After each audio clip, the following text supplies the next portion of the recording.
আজকে মাছের মাথা দিয়ে একটা সুস্বাদু রেসিপি তৈরি করছি, মুড়ি ঘন্ট, তাও আবার ইলিশ মাছের মাথা দিয়ে। দেখো এখানে আলু কেটে ধুয়ে রেখেছি, আর এখানে দিলাম কাঁচা লঙ্কা, আদা, আর এখানে আছে দেখো মাছের মাথা। তো বড় সাইজের একটা ইলিশ মাছের মাথা আছে। তো এখানে দেখো আমি আদা আর মরিচটা পেস্ট করে নিলাম।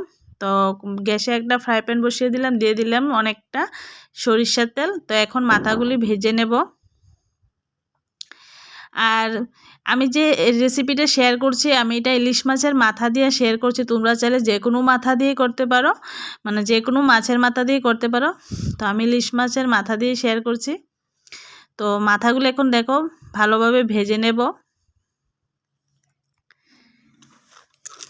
আমি এটা তোমাদের সাথে শেয়ার করছি একদম অল্প সময়ে কিভাবে করা যায়। তো এটা চাল দেখো, চাল ধুয়ে রেখেছি। তো দিয়ে দিলাম আলুটি আমি একটু কুচি করে ছোটো করে কেটে নিয়েছি, একটু লবণ হলুদ দিয়ে একটু লাল করে ভেজে নেব। তোমরা চাইলে বড় সাইজের আলুও দিয়ে করতে পারো।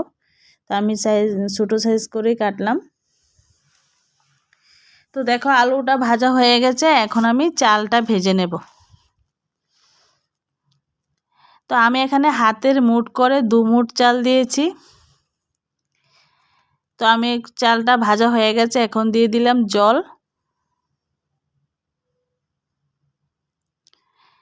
দিয়ে দিলাম লবণ। এখন আমি এটা ঢাকা দিয়ে রাখবো 5 থেকে 6 মিনিটের মতো। চলো ঢাকার পরে চলে আসলাম।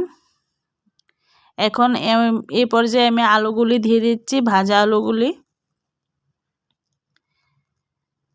তো আর একটু সিদ্ধ হয়ে যাবে।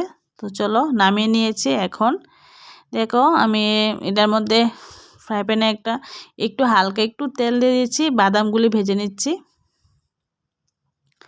তো বাদাম ভাজা হয়ে গেছে, আবার দিয়ে দিলাম তেল, দিয়ে দিলাম 2টো শুকনো লঙ্কা, তেজপাতা, আর দিয়ে দেব 5 ফোড়ন।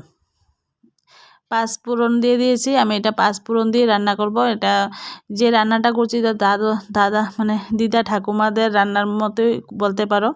তো দিয়ে দিলাম আদা আর কাঁচামরিচের পেস্টটা, 1 চামচ জিরা গুঁড়া দিয়েছি, 1 চামচ ধনিয়া গুঁড়ো, 1 চামচ লঙ্কা গুঁড়ো, আর 1 চামচ হলুদ গুঁড়ো। এখন মশলাটা আমি একটু কষিয়ে নেব। তো চলো মশলাটা কষানো হয়ে গেছে, এখন দিয়ে দিলাম চাল আর আলু, সিদ্ধ করে রাখা চাল আলু দিয়ে দিলাম। চলো এখন আমি মাছের মাথাগুলিও দিয়ে দেব। তো আমার ভেজে রাখা মাছের মাথাটাও দিয়ে দিয়েছি। এখন ঢাকা দিয়ে রেখেছিলাম।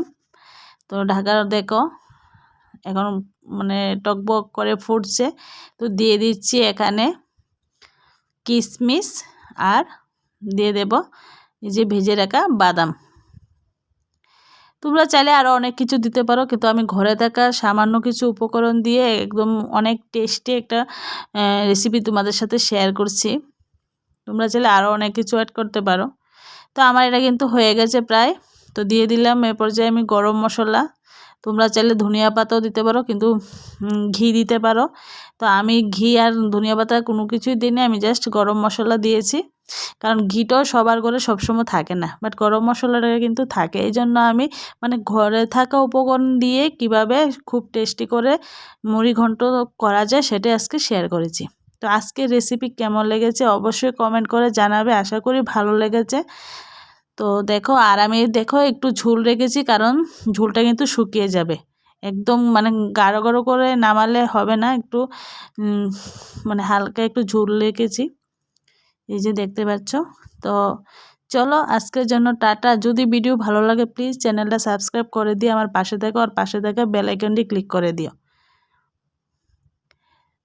খুবই টেস্টি হয়েছে খেতে, মানে দুর্দান্ত টেস্ট হয়েছিল বন্ধুরা, অবশ্যই ট্রাই করো।